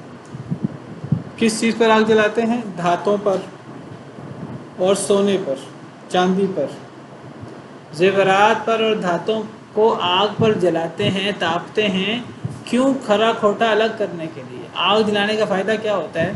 جو اصل خالص سونا، چاندی اور لوہا، تانبا وغیرہ ہے، جو اصل، وہ آگ پہ تپانے کے بعد وہ اصل نیچے بیٹھ جاتا ہے، اور وہ جو اس کے اندر کھوٹ ہوتا ہے، خرابی ہوتی ہے وہ اوپر آ جاتی ہے. جن لوگوں نے یہ کام کیا ہے یا اس کو دیکھا ہے انہیں اندازہ ہے. وَمِمَّا يُوقِدُونَ اور اس میں سے جو وہ جلاتے ہیں علیہ جس پر فی النار آگ میں ابتغاء حلیۃ او متاع حلیہ تلاش کر حلیہ زیور تلاش کرنے کے لیے. زیور کس کا بندہ سونا چاندی کا. او متاع یا کوئی اور سامان جو زیور کے علاوہ ہو جیسے لوہا ہے تانبا ہے دیگر دھاتیں ہیں.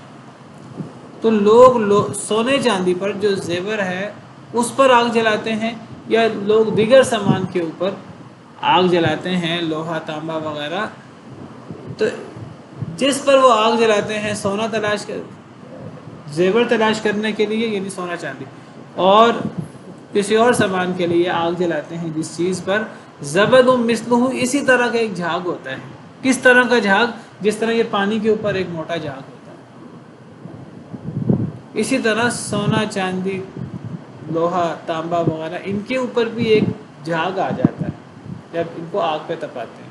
اور وہ جھاگ کھوٹ ہوتا ہے اور وہ جھاگ بڑا کھلا نظر آتا ہے بڑا مضبوط نظر آتا ہے لیکن وہ مضبوط نہیں ہوتا. كذلك يضرب الله الحق والباطل اسی طرح اللہ بیان کرتا ہے مثال حق اور باطل.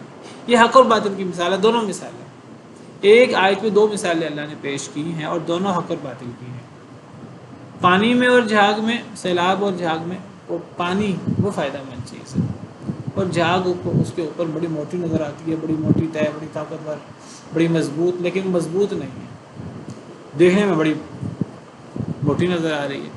اسی طرح یہ سونا چاندی کو جب تپایا جائے لوہا تانبا وغیرہ کو تو جو اصل خالص چیز ہے وہ نیچے بیٹھ جاتی ہے. جو ٹھوس ہے جو اس کے اندر کھوٹ ہے وہ اوپر نکل آتا ہے اور وہ بھی بڑا پھول جاتا ہے وہ بڑا موٹا نظر آتا ہے جیسے بڑا وہ مضبوط ہے وہ کچھ بھی نہیں ہے. وہ یہ مثال حق اور باطل کی ہے. سونا چاندی لوہا تانبا وغیرہ میں وہ جو نیچے بیٹھ جاتا ہے وہ حق ہے جو اوپر جھاگ آ جاتا ہے وہ باطل ہے.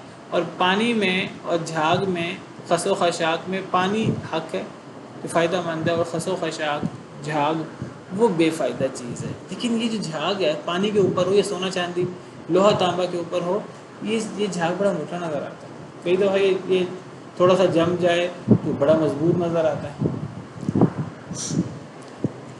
لیکن اللہ فرماتے ہیں فَأَمَّا الزَّبَدُ فَيَذْهَبُ جُفَاءً بس جہاں تک جھاگ کا معاملہ ہے وہ تو چلا جاتا خشک ہو کر. اس جھاگ کی کوئی حیثیت نہیں ہے جو پانی کے اوپر ہو یا یہ سونا چاندی کے اوپر کھوٹ کی صورت میں ہو. آپ اس کو وہیں رکھیں گے یہ اڑ جائے گا ہوا کے اندر. جھاگ ختم ہو جاتا ہے اصل چیز باقی رہ جاتی ہے. وَأَمَّا مَا يَنْفَعُ النَّاسَ فَيَمْكُثُ فِي الْأَرْضِ اور رہا وہ شخص جو نفع دے لوگوں کو وہ زمین میں اسے بقا ہوتی ہے. فَيَمْكُثُ بس وہ ٹھہرتا ہے فی الْأَرْضِ زمین میں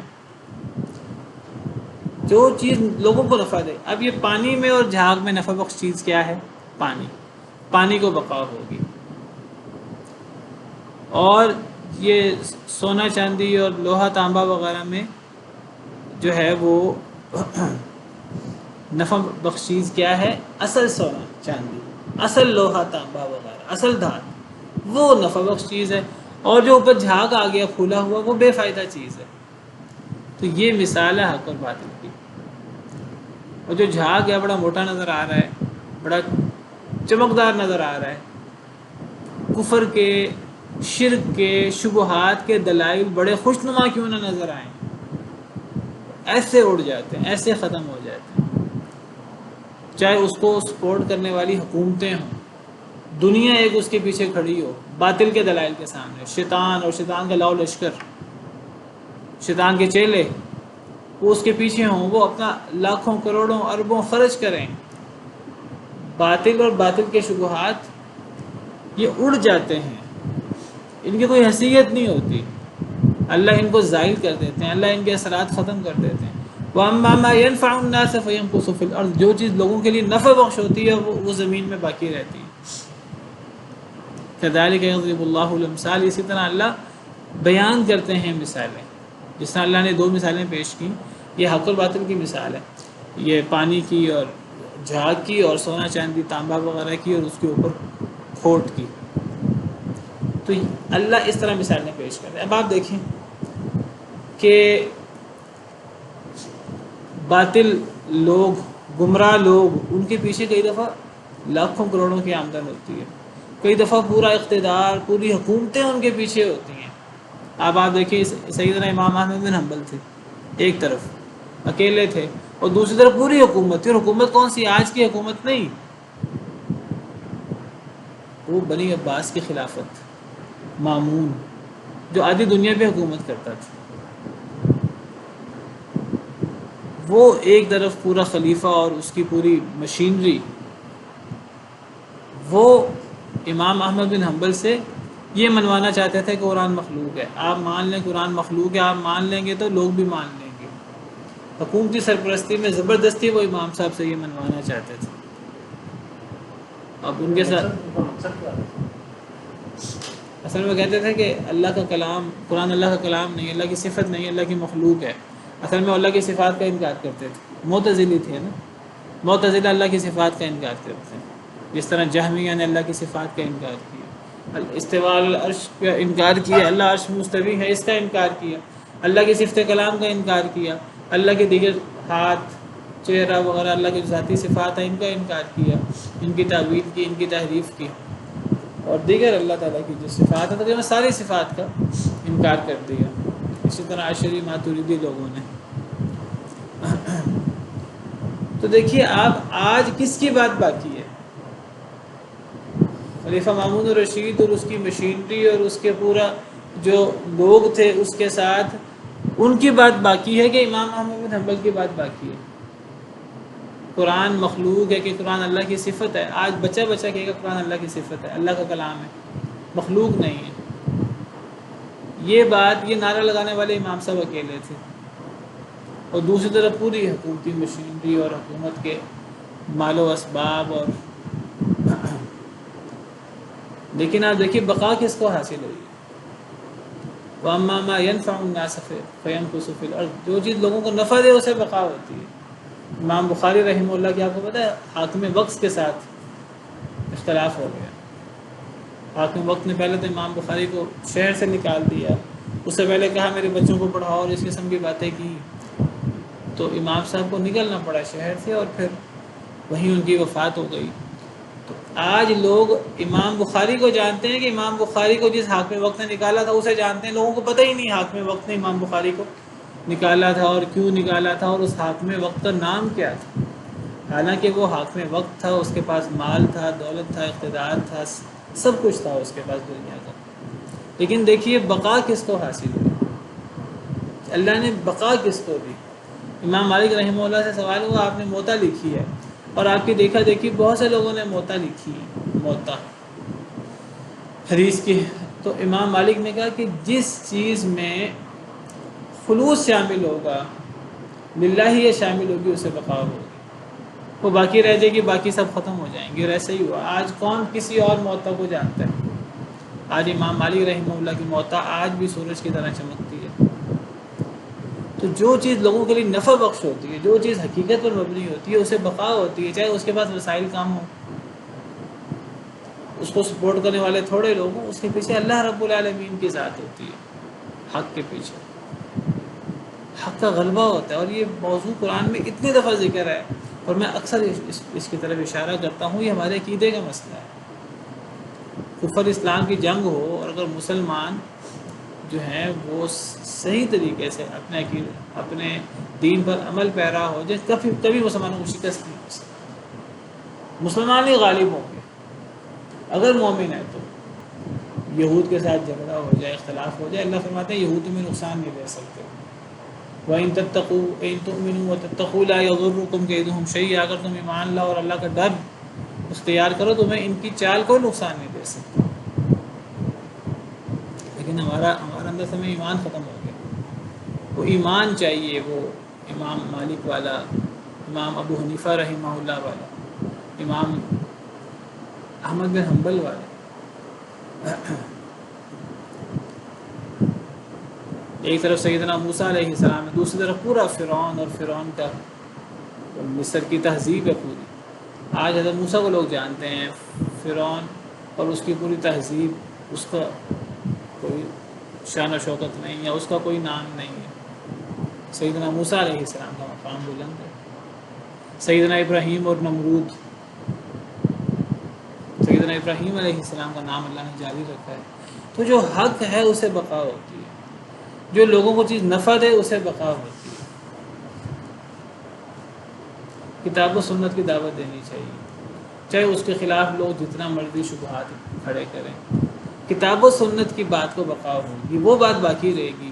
باقی باتیں لوگ غلط باتوں کو سپورٹ کریں، غلط باتوں کے پیچھے کروڑوں لگا دیا جائے، غلط باتوں کے پیچھے سپورٹ حکومتیں کریں، امریکہ کریں، بقا حق کو ہوگی. یہ اللہ کا وعدہ ہے، کیونکہ اللہ نے دین کی ذمہ داری لی ہے. دین کو غالب اللہ نے کہا، والذی ارسل رسولہ بالہدی ودین الحق لیظہرہ علی الدین کلہ. اللہ نے اپنے رسول کو ہدایت اور دین حق دے کر بھیجا تاکہ وہ اسے تمام ادیان پہ غالب کر دے. وہ غالب ہونا ہی ہونا ہے. دین حق بات غالب ہونی ہی ہونی ہے، ولو کرہ المشرکون، اگرچہ مشرک ناپسند کریں. مشرک لوگ اللہ کے نور کو منہ کی پھونکوں سے بجھانے کی کوشش کریں، منہ کی پھونکوں سے یعنی حق کے بالمقابل کفر اور باطل جتنی سڑتوڑ کوشش کر لے، اربوں ڈالر لگا دیں. کیا ہوگا؟ یہ سب کوششیں جو حق کے خلاف ہیں یہ پھونک کے برابر ہیں. ایک بڑے الاؤ، آگ کے الاؤ کے سامنے پھونک کیا کرتی ہے؟ کچھ نہیں کرتی. ایک بڑا الاؤ یہ حق ہے. اور یہ جو باطل کوششیں ہیں، چاہے وہ بہت زیادہ کیوں نہ ہوں، ان کے پیچھے مال اور اقتدار کیوں نہ ہو، پوری دنیا ان کے پیچھے کیوں نہ کھڑی ہو، یہ منہ کی پھونک کے برابر ہے. اور پھونکوں سے کچھ نہیں ہونے لگا، پھونکوں سے الاؤ بند نہیں ہونے لگے. یریدون لیطفئوا نور اللہ بافواہہم، وہ اللہ کے نور کو اپنے منہ کی پھونکوں سے بجھانے کی کوشش کرتے ہیں. واللہ متم نورہ ولو کرہ الکافرون، اللہ نے اپنے نور کو پورا کرنا ہی کرنا ہے، چاہے لوگ کتنا ناپسند کیوں نہ کریں. یہ اتنی زبردست، یہ مسلمانوں کے پاس یہ اللہ کا وعدہ ہے. اگر ہمیں اللہ کے اس وعدے پر یقین ہو، حق غالب آئے گا. جاء الحق وزهق الباطل ان الباطل کان، یہی آیت نبی صلی اللہ علیہ وسلم نے پڑھی تھی. حق آ گیا، باطل چلا گیا، حق کا کام ہی چھا جانا ہے. حق آتا ہے اور چھا جاتا ہے. ہم وہ علم ہونا چاہیے، کسی کے پاس دلائل ہونے چاہیے. دلائل کی اہمیت ہوتی ہے. وہ اکیلا ہی آل فرعون کا جو مومن تھا، وہ اکیلا ہی پوری فرعون اور فرعون کی مشینری کے سامنے کھڑا ہو گیا. اس نے دلائل پیش کیے حضرت موسیٰ کی حمایت میں. اللہ نے بچا لیا اسے، فرعون اس پر غالب نہیں آ سکا. دلائل کا وزن ہوتا ہے. اتنی زبردست یہ آیت ہے حق اور باطل میں. حق کیا ہے، باطل کیا ہے؟ باطل پھولا ہوا نظر آتا ہے، بڑا خوش نما نظر آتا ہے.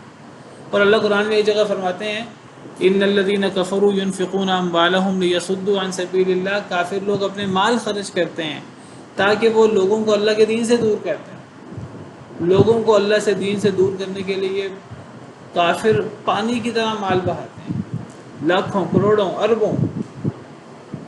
اللہ فرماتے ہیں کافر لوگ اپنے مال خرچ کرتے ہیں لیصدوا عن سبیل اللہ، تاکہ لوگوں کو اللہ کے دین سے روکیں.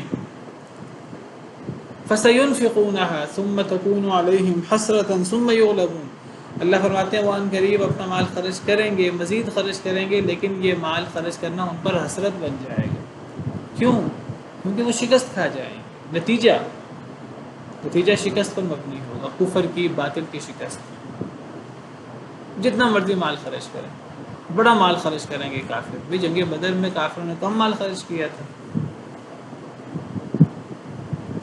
کم رقاصاؤں کو لے کر اور شرابیں اور پتہ نہیں عیش و عشرت کے سامان لے کر نکلے تھے. لاؤ لشکر، ساز و سامان کتنا زیادہ تھا. کیا فائدہ ہوا؟ کوئی فائدہ نہیں ہوا. 313 مسلمان ایک طرف، ایک طرف وہ 1000. 313 میں سے صرف 14 شہید ہوئے، وہاں 70 جہنم واصل ہوئے، 70 قیدی بنے. تو کافر اپنا مال خرچ کرتے ہیں لوگوں کو اللہ کے دین سے روکیں. اللہ نے اپنے دین کو غالب کرنا ہی کرنا ہے. وہ اپنا مال خرچ کرتے رہیں گے. یہ مال کا خرچ کرنا ان کے لیے حسرت بن جائے گا. ہم نے اتنا خرچ کیا لیکن بے فائدہ رہا. پھر مغلوب بھی وہی ہوں گے، شکست بھی انہی کا مقدر ہے.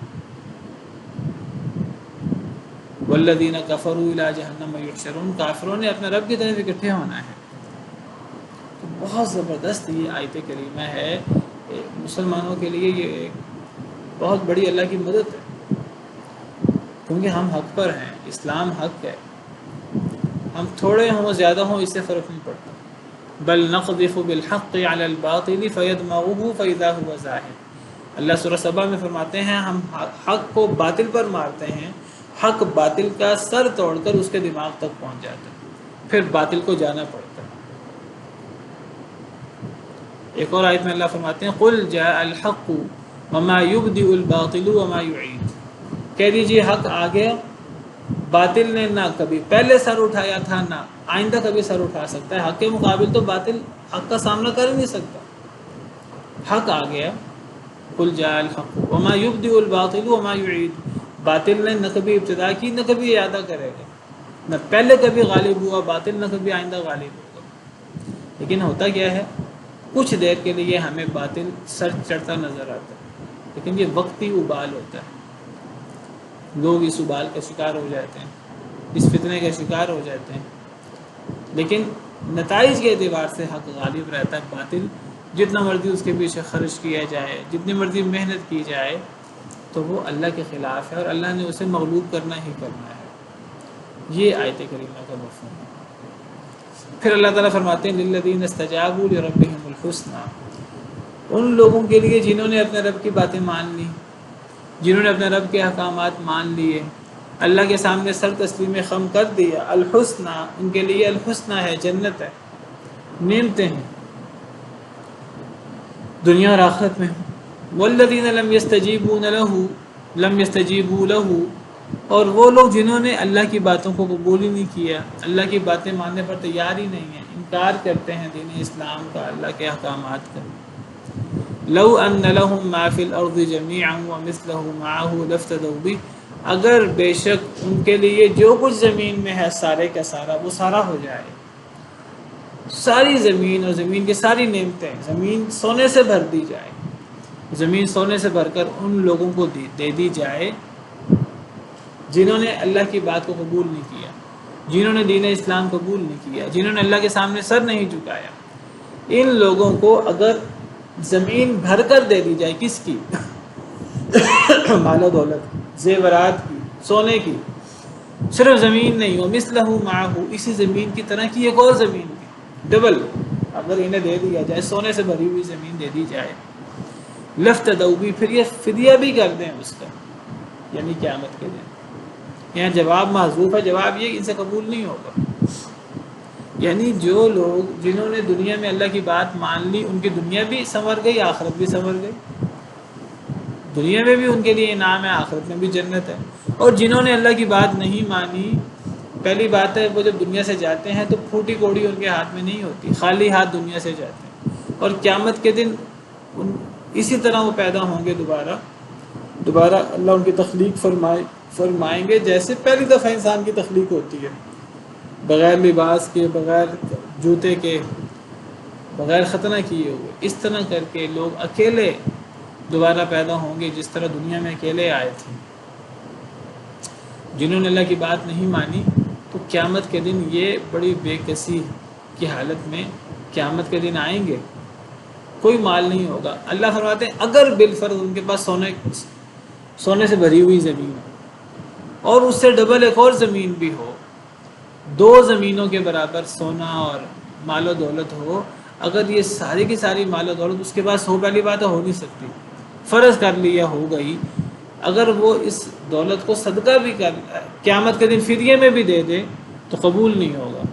ایسے شخص کو قیامت کے دن جہنم سے چھٹکارا نہیں ملے گا، جس نے دنیا میں اللہ کی بات نہیں مانی، اس کو جہنم میں جانا پڑے گا اور ہمیشہ ہمیشہ کے لیے جہنم میں جانا پڑے گا۔ اولئک لہم سوء الحساب، یہی لوگ ہیں ان کے لیے بہت برا حساب ہے۔ کون لوگ؟ جو اللہ کی بات نہیں مانتے۔ ومأواہم جہنم، اور ان کا ٹھکانہ جہنم ہے، وبئس المہاد، اور بہت ہی برا ٹھکانہ ہے۔ ایسے لوگوں کے لیے اللہ نے دنیا بھی تباہ ہے ایسے لوگوں کی جو اللہ کی بات نہیں مانتے، اور آخرت میں حسنہ نہیں ہے، آخرت میں ان کے لیے جہنم ہے، اور جہنم بہت ہی برا ٹھکانہ ہے۔ چلیں آج کے لیے اتنا ہی کافی ہے۔